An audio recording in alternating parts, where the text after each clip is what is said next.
Hi, it's Darnell with Wave Over Recipes, and got some salmon fillet that I'm going to be cooking up in the Ninja Foodi XL 2-basket air fryer, and we'll see how it does cooking up some fresh salmon fillet right now.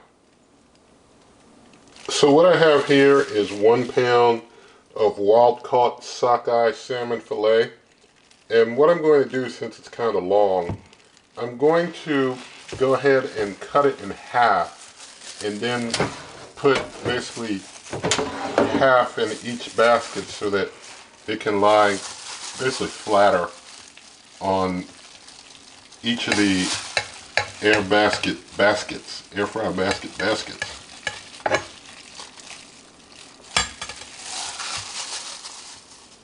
And with the salmon fillet cut in half, I'm going to season it up with some extra light olive oil. I'm just going to do the top side since the underside has the skin on.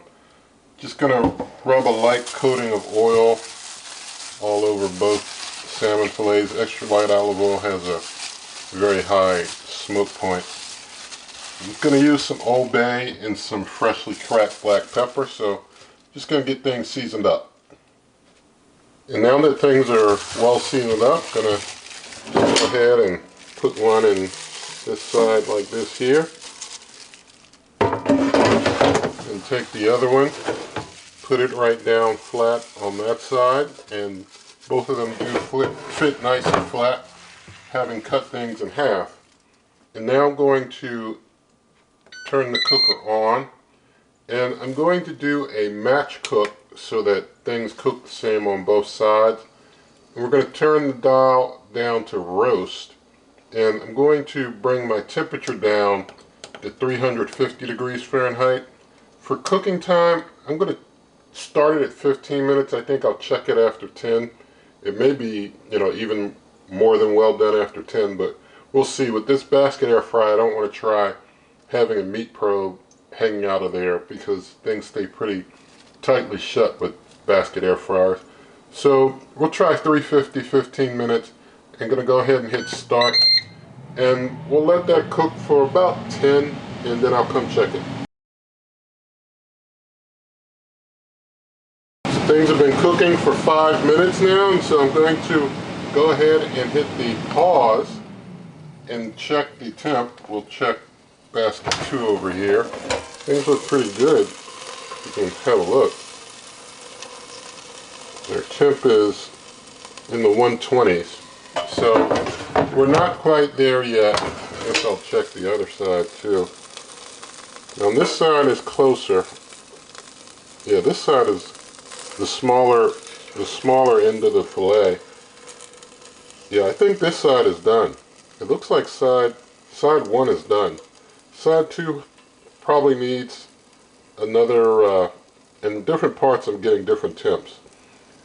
But, I could have maybe caused a little cross-contamination going between one and the other with the same probe. I assumed it wouldn't be too done on this side, but I'll just leave it in here and let it play with a little carryover.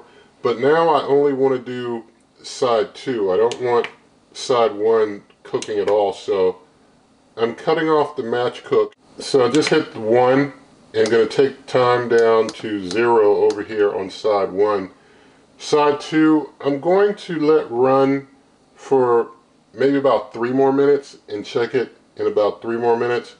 And like I said, just leaving side 1 on a little carryover inside here, just since I kind of cross-contaminated a little. But going to hit start, and so this side's cooling down. This side's going to continue running, and I'll bring it back in a moment. Now something interesting happened when side 1 finished its cool down. Everything stopped, and the time over here went back to the 5 that I was at. And so I'm just going to hit start again to basically get it going again. But I'm going to let it go ahead and run. I'm going to take this one that's in side 1 out. I think that it's probably going to be safe. So we'll just leave this one here to set and relax while the other one cooks for, give it a few more minutes.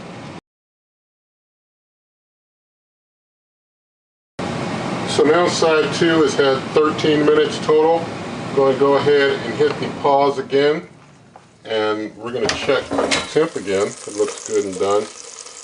Yeah, we're in the low 150, so good time to end the cook there. Let's get this on out. And just set that down there. Got a little bit extra, little bonus piece or two there. We'll turn the cooker off.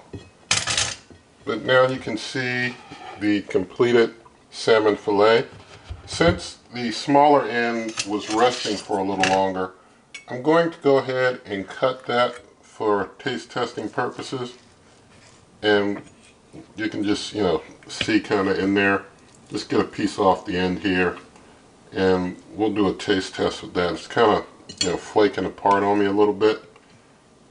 We'll just get some of this here, and we'll do some taste testing. So thank God for some quickly cooked salmon, and let's try and get some on a fork to taste.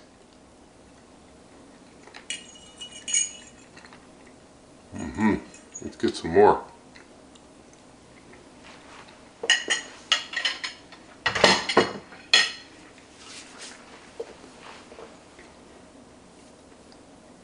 So the salmon turned out good.